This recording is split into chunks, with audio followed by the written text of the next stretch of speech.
Selamat pagi, salam sejahtera. Terima kasih kerana bersama dengan saya di Nazilin Unity Channel. Pilihan raya pelanggai tidak lama lagi akan dilaksanakan atau dibuat. Namun demikian, bukan itu yang mengejutkan kita.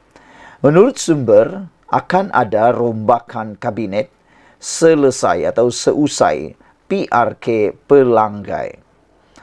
Yang kita nak tahu ialah siapa menteri kabinet yang akan reshuffle, atau adakah menteri kabinet yang akan turut dipecat.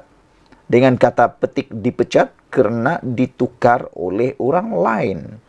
Kerana sebelum ini ramai juga yang cakap-cakap bahawa ada dalam kalangan menteri kabinet yang tidak perform sepenuhnya. Adakah Anwar Ibrahim sudah membaca dan menghidu perkara tersebut? Sebagai rakyat Malaysia, kita mahukan kabinet yang benar-benar berfungsi dan tidak ada seorang pun ahli kabinet yang tidak berfungsi, tidak perform secara penuh. Namun, kita menantikan perkara tersebut.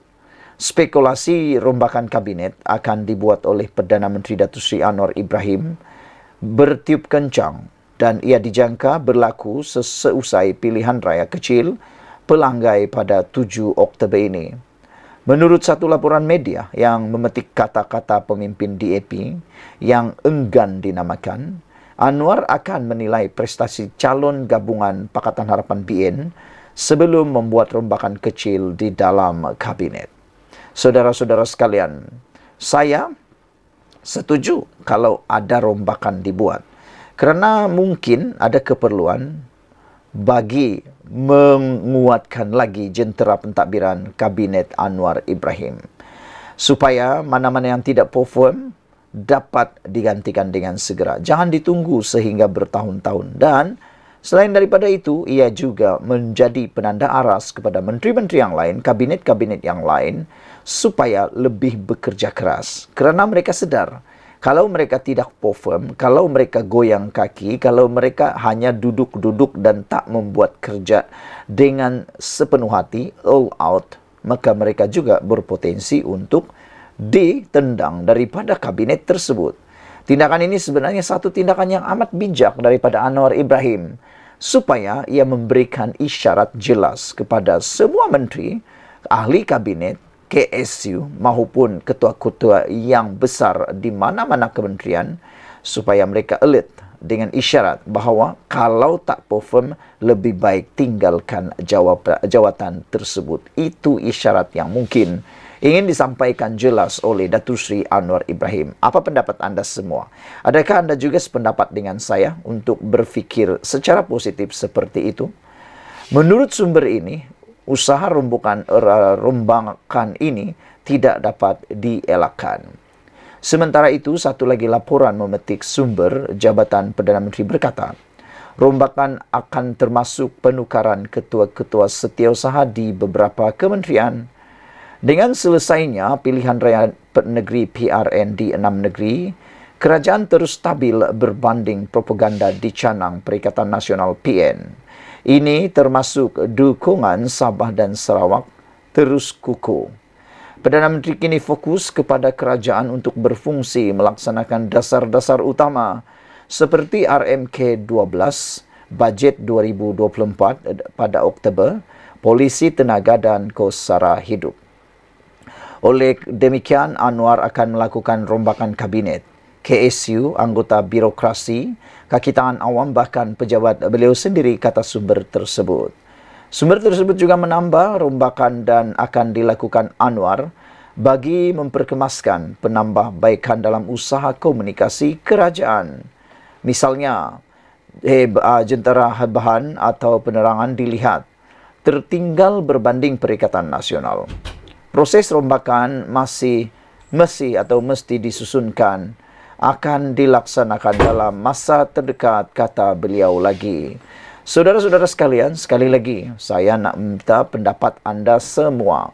Apa pendapat kamu kalau rombakan ini dibuat dengan segera? Adakah anda juga berpendapat sama dengan saya supaya ianya menjadi lebih hebat, jentera lebih kuat dan kita akan menikmati kesan positif tersebut. Sekian dulu untuk kali ini. Jangan lupa tinggalkan komen Anda. Sila tekan butang subscribe. Malaysia kita punya, kita juga sama-sama cintai Malaysiaku. Bye-bye.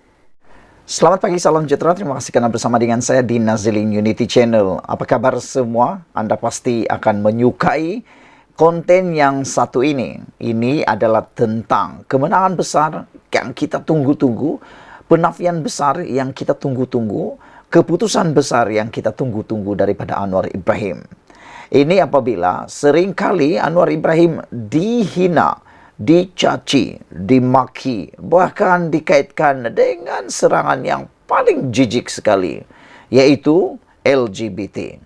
Kali ini Anwar Ibrahim memberikan jawaban mutlak yang paling kita tunggu-tunggu. Bukan disampaikan sekadar di televisyen Malaysia, di media Malaysia, di media sosial Malaysia, bukan saja disampaikan dalam negara Malaysia, tetapi di antara bangsa, yaitu di Amerika Syarikat, bahkan melalui CNN. Jadi akhirnya orang yang cuba menghina, yang cuba mengeji, yang cuba mempertikai Anwar Ibrahim berkaitan dengan LGBT, lepas ini mereka pasti akan muroyan yang tak sudah.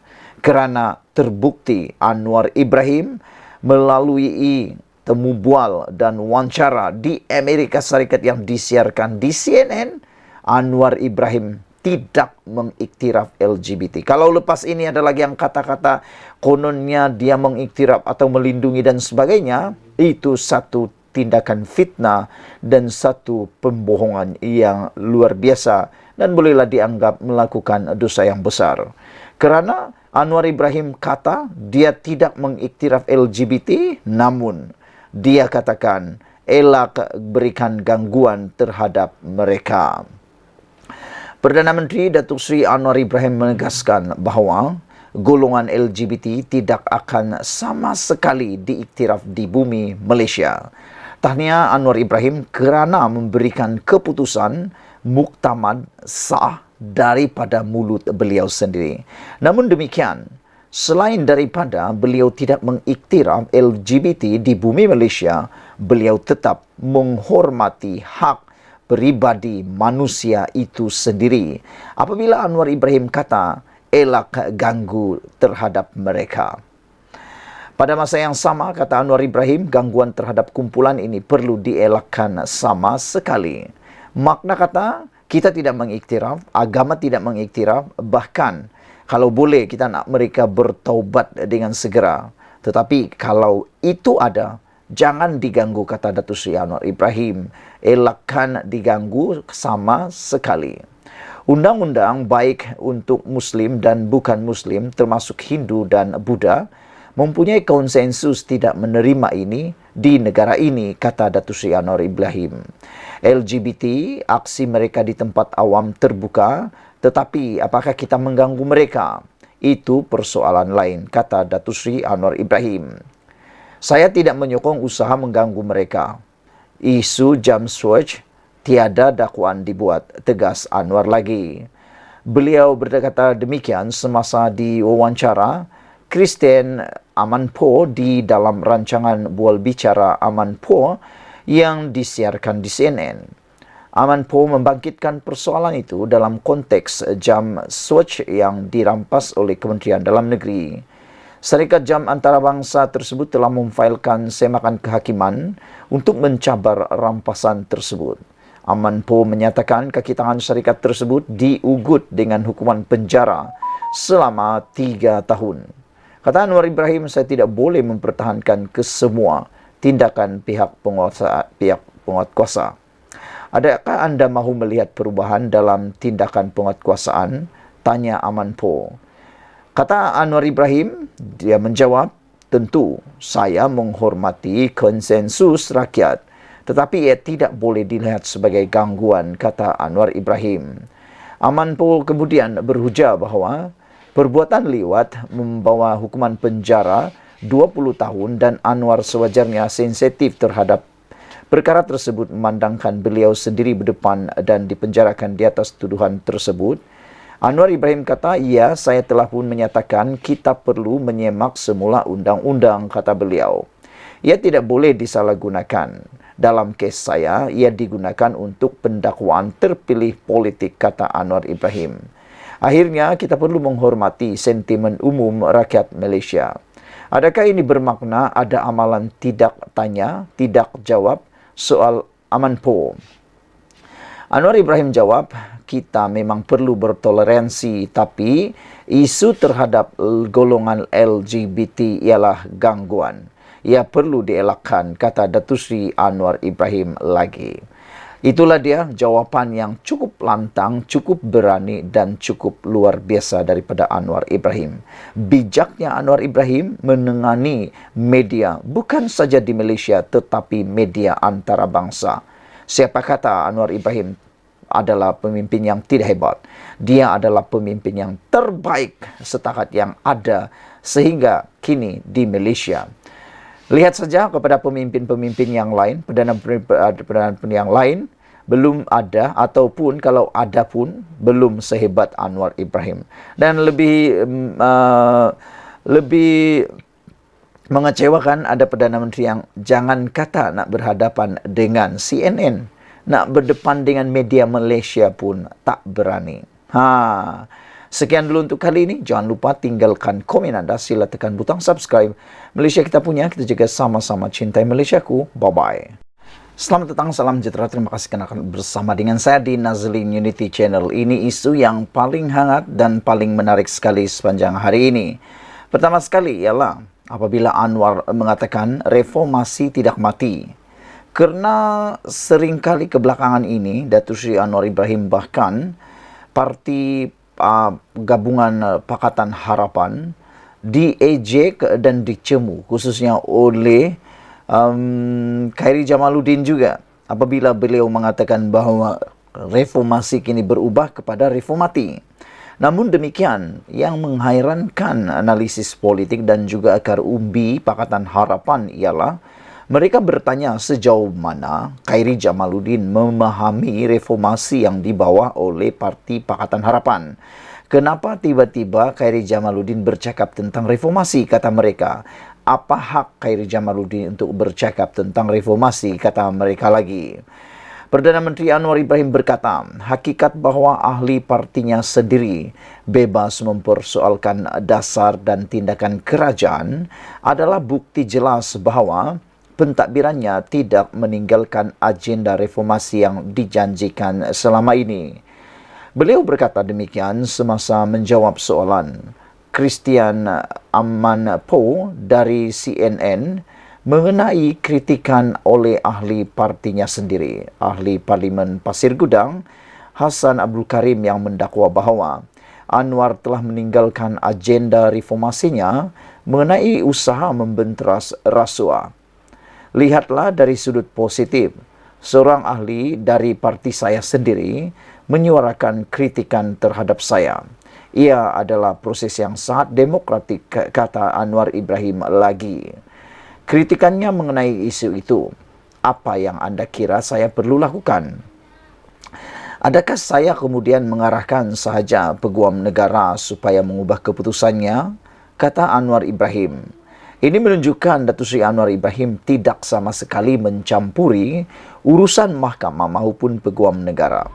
Kalau Anwar Ibrahim melakukan itu, pastilah mungkin perubahan keputusan mahkamah berubah. Tetapi apabila tidak ada perubahan, makna kata Anwar Ibrahim memang telah pun melakukan reformasi seperti yang telah dinyatakannya sebelum ini. Wawancara dengan Aman Poh yang berlangsung di New York disiarkan oleh CNN pada pukul 1 pagi waktu tempatan. Terdahulu, Anwar yang berada di New York sejak Khamis telah menyampaikan ucapan di Perhimpunan Agung Pertubuhan Bangsa-Bangsa Bersatu UNGA ke-78 buat kali pertama sebagai Perdana Menteri pada Jumaat. Perdana Menteri juga ditanya mengenai kes mahkamah yang melibatkan Menteri Besar Kedah Muhammad Sanusi Mak Nur yang didakwa kerana membuat kenyataan berbau hasutan terhadap Sultan Selangor, dan Aman Poh turut mempersoalkan sama ada ia sekali lagi bertentangan dengan agenda reformasi yang dijanjikan. Sistem raja ada tata caranya, kata Anwar Ibrahim. Saya rasa ada keperluan untuk melindungi institusi itu. Itulah yang rakyat putuskan sejak negara memperoleh kemerdekaan. Itulah sistem yang kami warisi, kata Anwar Ibrahim. Apabila seseorang itu disifatkan menghina rakyat raja dan pertuduhan itu diputuskan oleh peguam negara, saya maksudkan ada undang-undangnya, sehingga kita dapat pindah undang-undang itu tetap ada, kata Anwar Ibrahim. Anwar berkata, walaupun beliau sendiri dihina setiap hari, tiada sesiapa yang didakwa dengan pertuduhan menghina. Namun apabila Anda sentuh mengenai raja-raja, sultan, kami ada undang-undang mengenainya, kata Datuk Seri Anwar Ibrahim. Saya tidak boleh dikritik kerana tindakan pendakwaan itu. Ia keputusan mereka, yaitu pendakwa, terutama apabila menyentuh mengenai raja-raja. Jika isunya ialah kritikan terhadap Perdana Menteri dan Perdana Menteri mengambil tindakan, maka ia adalah sah. Kritikan Anda adalah sah. Jika tidak, kita perlu menerimanya, kata beliau lagi. Anwar berkata, setakat ini tiada siapa yang didakwa kerana mengkritik Perdana Menteri atau kerajaan. Mengenai tindakan kerajaan yang melarang penerbitan yang berkaitan dengan lesbian, gay, biseksual, transgender, bahkan queer dan sebagainya, iaitu LGBTQ+, seperti isu rampasan jam tangan Swatch oleh Kementerian Dalam Negeri baru-baru ini, Anwar berkata konsensus ramai mesti dihormati. Saya tidak akan mempertahankan tindakan itu, tetapi ia undang-undang, kata Datuk Seri Anwar Ibrahim. Orang Islam, begitu juga orang bukan Islam, sama ada Kristian atau Hindu atau Buddha, ada kata sepakat dalam negara mengenainya. Mereka tidak menerima ini, yaitu LGBTQ. Tetapi adakah kita kemudiannya ganggu mereka, kata Anwar Ibrahim. Itu perkara lain. Saya tidak bersetuju sekiranya ada antara mereka yang diganggu tanpa tambah Anwar Ibrahim lagi. Sekian dulu untuk kali ini. Jangan lupa tinggalkan komen Anda. Sila tekan butang subscribe. Malaysia kita punya, kita juga sama-sama cintai Malaysiaku. Bye-bye.